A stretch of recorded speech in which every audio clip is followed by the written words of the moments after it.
मैं हूं फरहीन सैफी और आप देख रहे हैं मिल्लत टाइम्स। सीए प्रोटेस्ट का अहम चेहरा रहे मीरान हैदर को गिरफ्तार हुए 600 दिन से ज्यादा बीत गए हैं। उनकी रिहाई को लेकर ट्विटर पर लोगों ने ट्रेंड चलाया। लोगों ने रिलीज मीरान हैदर हैशटैग करते हुए मीरान को रिलीज करने की मांग की, जिसमें एक यूजर ने लिखा कि प्रदर्शन करना हमारा कानूनी हक है, जिसकी इजाजत हमें संविधान देता है। मगर अफसोस की बात यह है कि प्रदर्शन कर रहे लोगों पर यूएपीए लगा दिया जाता है। एक और यूजर ने लिखा कि आरजेडी के युवा अध्यक्ष को जेल में 600 दिन से ज्यादा बीत गए हैं, इस पर तेजस्वी यादव कुछ क्यों नहीं बोल रहे। आयशा ने अपने ऑफिशियल ट्विटर हैंडल से लिखते हुए कहा कि अन्याय के 600 दिन, मीरान हैदर को तुरंत रिहा किया जाए। मीरान हैदर को तुरंत रिहा किया जाए। टीपू सुल्तान पार्टी ने अपने ऑफिशियल ट्विटर हैंडल से लिखा, मीरान को 1 अप्रैल 2020 को गिरफ्तार किया गया था। दिल्ली में हुई हिंसा के झूठे आरोपों में और यूएपीए लगा दिया गया था, जबकि वो तो रिलीफ वर्क कर रहा था। कांग्रेस के युवा नेता डॉक्टर मशकूर उस्मानी ने लिखा कि ये शर्म की बात है कि हमारे संविधान और लोकतंत्र की रक्षा करने वाले छात्र और कार्यकर्ता जेलों में बंद हैं, जबकि जहर और सांप्रदायिक नफरत फैलाने वाले खुलेआम घूम रहे हैं। इस्मत आर्या ने लिखा कि सी और एनआरसी पे भाषण के 10 दिन बाद ही उन्हें गिरफ्तार कर लिया गया था। 600 दिनों के बाद भी वह अन्य लोगों के साथ जेल में बंद है।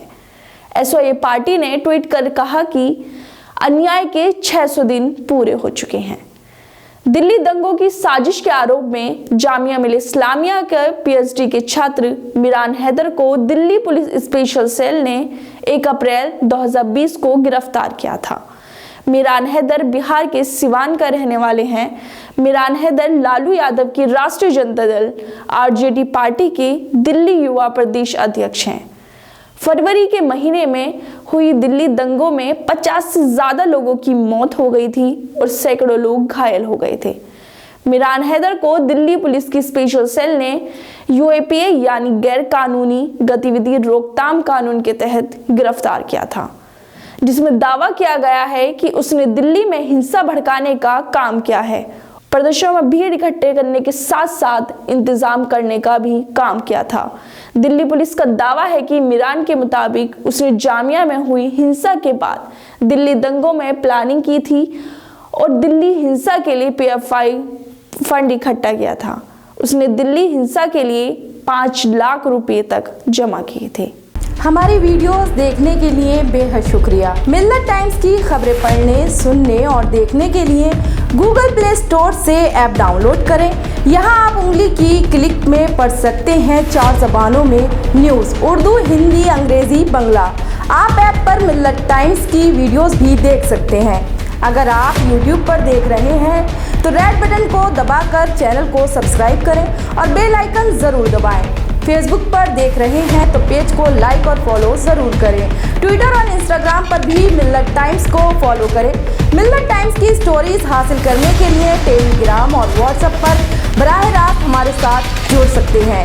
हमारे काम से आप मुतमईन हैं तो इसे जारी रखने और मजबूत बनाने के लिए हमें सपोर्ट करें। स्क्रीन पर दिख रहे और डिस्क्रिप्शन में दिए गए अकाउंट नंबर पर मिल्लत टाइम्स को अपनी रकम भेज सकते हैं। अगर आपके इलाके का कोई मामला है, आपकी मसाइल को मीडिया में जगह नहीं दी जा रही है, तो हमें ईमेल करें या व्हाट्सएप पर मैसेज करें। हम उठाएंगे आपकी आवाज़। मिल्लत टाइम्स मतलब मजलूमों की आवाज़, नफरत के खिलाफ जंग, फर्जी खबरों से निजात। www.millattimes.com